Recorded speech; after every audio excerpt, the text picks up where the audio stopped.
Well, hello again, everyone, and welcome to the latest webcast that we're bringing you from Travel Weekly. I'm actually now in Glasgow, and I'm at the Scottish Passenger Agents Association Awards, the SPAA Awards. A brilliant night in the calendar, and I'm delighted to be joined now by the President and Vice President of the SPAA. So I've got Mike Tibbert and Jacqueline Dobson.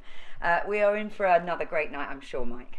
We are, absolutely. So the SPA put on a number of functions throughout the year, and this is our big party night. This is the awards. This is where we give representation and acknowledgement to all the associates and the members for all the hard work, and it is really appreciated, and I think the awards is definitely a highlight of the calendar. Well, I've already seen loads of people arriving. It looks like it might be record numbers. How many people have you got coming tonight? It is. We've got 620 something people. There's one or two late call-offs, but this actually is the biggest we've had for a considerable amount of time. We're at the position now, Lucy, where we're actually having to restrict the numbers a little bit. Not because of the hotel or the venue being able to accept more people, but it's more just about the logistics and the organisation and getting everything together. But we're delighted that it's oversubscribed, and that actually just endorses how important the event is. Yeah, absolutely. And Jack, tell us about the sort of engagement with tonight, 'cause it's all about agents voting for their best suppliers and then the other way around. Have you had great engagement this year? Absolutely have. It's been, again, record-breaking number of votes this year. And it's great for all our suppliers and our business development managers to be nominated and just having their name up there. They absolutely love it. And again, just for agents to actually be rewarded as well. Our people all love just receiving awards and also just having their name up there. Yeah, absolutely. All right. Well, look, it's off the back, I think, of a positive year after a number of difficult years. Mike, we spoke to you recently. You said you had a fantastic late period. You said it was like the heyday of the 80s and the 90s. But you did warn that there might be a bit of a plateauing next year. We're a couple of months on now. You still stand by that, or have things changed at all? I think it's external circumstances. Of course, the interest rate and the cost of living for families, etc. That's eventually going to affect the market. But it has been incredibly resilient. Business that we're having feedback from all our members is good and above average, and I'm sure Jacqueline can elaborate on that. But so far, business is holding up. We are hesitant about 2024, basically just because we don't know for sure, but there might be a plateau in the next year. But so far this year, it's all been good. Okay, well, Jack, why don't you come in on that? Mike says you might be able to give us more details. Is it good for you guys, do you think, for next year? Looking all right, looking positive? Yeah, absolutely. We're ahead of where we were this time last year, and also we were ahead in 2019. So we are optimistic about next year.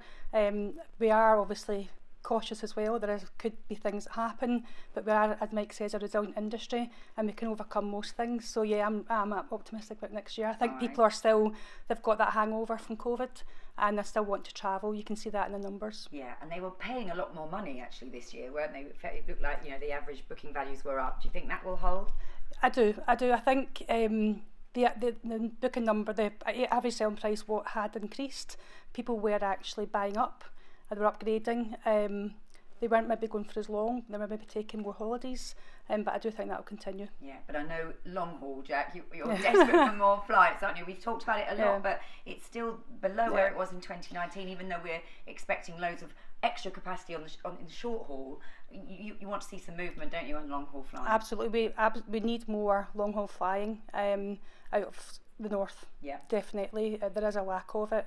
And it's not been replaced since we lost Thomas Cook, has it? No, okay. They've not replaced that charter Orlando, Vegas, and also some of the Caribbean islands. So we really do need more aircraft, more flights. Well, while we're on the campaigning trail here, that's something we would need. Like, Mike, you've got a little bit left of your presidency, haven't you? I think it's up until February. How do you feel you've performed in this role in terms of the things you wanted to see done under your tenure?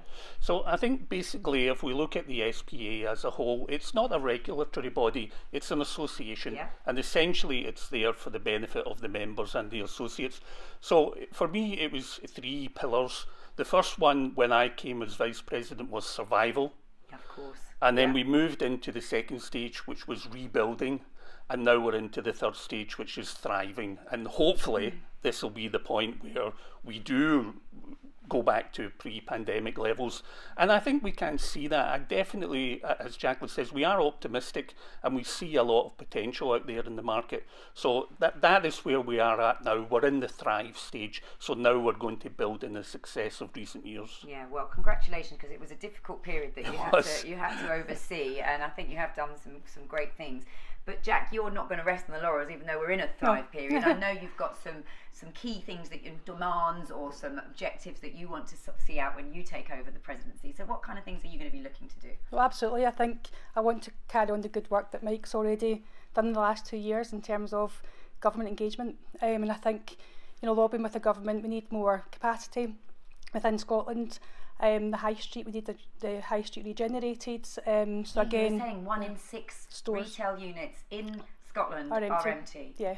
Is that's still at the same still stat? Yes, it's actually rising. Shocking. Yeah. So we need to actually regenerate our high street. We need to look at a rates review, which I'm working as part of the Scottish Chamber of Commerce. I'm working with them on the New Deal proposal, and we're looking at reevaluating all the rates as well. And then the third thing that I really want to see is training and development. Again, with a lack of funding from the government, so again, lobbying the government to get more places and also more courses as well, because most of the courses have now been pulled from a travel and tourism perspective. Yeah, really shocking. And I know you were hoping to get a meeting with the new First Minister. Have you heard back? I know you were going to write a letter. Have you got a meeting in place? Well, I actually had the reception 2 weeks ago in Edinburgh Castle, with the First Minister, and we had a brief chat on capacity, recruitment, trainees, apprenticeships, because an article actually came out, I think it was yesterday, to say that apprenticeships are down in Scotland, so we had that conversation. So yeah, it's definitely going to be followed up. Okay, all right, that's brilliant. Well, we'll obviously want to report on that and keep going on that. That'll be fantastic. Just one other thing I just wanted to talk about, because it's so recent in the news, Mike. There's this new tax being proposed for cruise ships coming into Scotland. Can we just talk about that? Would that be a big impact to the Scottish travel trade? I think it'll be a big impact for the whole Scottish economy, not just for the travel trade. And part of the association, we recently joined the Scottish Tourism Alliance, thanks to Jacqueline's contacts. And we think this is important as well, because the foundation for the commerce in Scotland is built on, obviously, the economy, and to bring in a tax that is detrimental, which might even affect the capability for us to bring people in, it just doesn't make sense. And we do focus heavily on that. We are engaging with Holyrood at every possible opportunity. So believe me, and I'm sure Jacqueline will agree, this will be a major talking point for us when we do meet with the politicians. Absolutely, and it's one of the things I didn't mention there, but we're absolutely lobbying the government again, and we also work closely with CLIA. Yeah. As well, we did a lot over the pandemic with CLIA to lobby the government. Fantastic success, didn't they, with their government sort of lobbying? So we'll continue that. Yeah, as Mike said, absolutely, we will challenge that. Okay. Well, we don't want to finish on the challenges, do we? Because we are here a night of celebration.